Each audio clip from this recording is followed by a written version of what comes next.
दादाजी उस रात वापस नहीं आए। सबने कहा जंगल ने उन्हें निगल लिया, लेकिन मैं सच्चाई जानना चाहता हूँ। आज मुझे पता लगाना है कि दादाजी के साथ क्या हुआ था। ये डायरी ही मेरी एकमात्र उम्मीद है। राजेश, शमशेर का पोता, अपने दादा के रहस्यमय ढंग से गायब होने का सच जानने के लिए उसी जंगल में आया था। उसे पता नहीं था कि उसके दादा ने अपनी जिंदगी एक भयानक प्राणी की वजह से खो दी थी।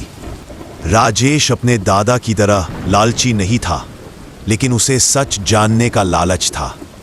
उस दिन मूसलाधार बारिश हो रही थी और रात गहरी होती जा रही थी। राजेश भटक गया था।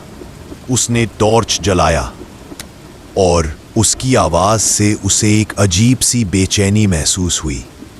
राजेश को अब डर लगने लगा था।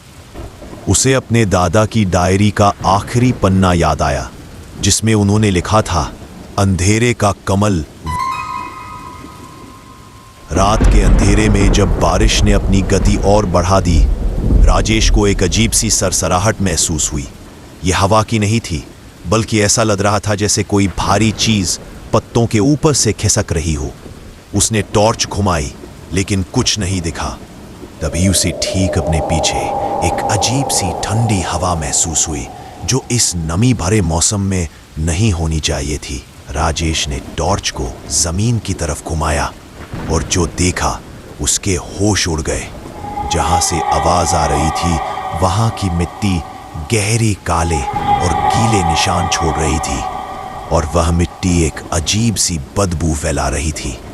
राजेश ने टॉर्च की रोशनी में उन निशानों को देखा और उसका दिल जोर से धड़कने लगा। वह समझ गया था कि ये निशान किसी जानवर के नहीं थे। तभी उसे अपने दादा की डायरी का आखिरी पन्ना याद आया, जिसमें उन्होंने लिखा था, अंधेरे का कमल, वन छाया का शिकार। उसने टॉर्च को घुमाकर उस भयानक प्राणी पर फिर से डाला। राजेश अपने स्थान पर रुक गया था। तभी कीचड़ भरी जमीन से मिट्टी और पानी के बुलबुले निकलने लगे। राजेश ने डर के मारे भागना चाहा, लेकिन उसके जूते जमीन में धंसने लगे। उसने पैर खींचकर निकालने की कोशिश की, लेकिन कीचड़ उसे और भी तेजी से अपने अंदर खींच रहा था। यह दलदल नहीं था, यह जमीन खुद थी जो उसे अपने अंदर समा रही थी। क्या होगा अब राजेश के साथ?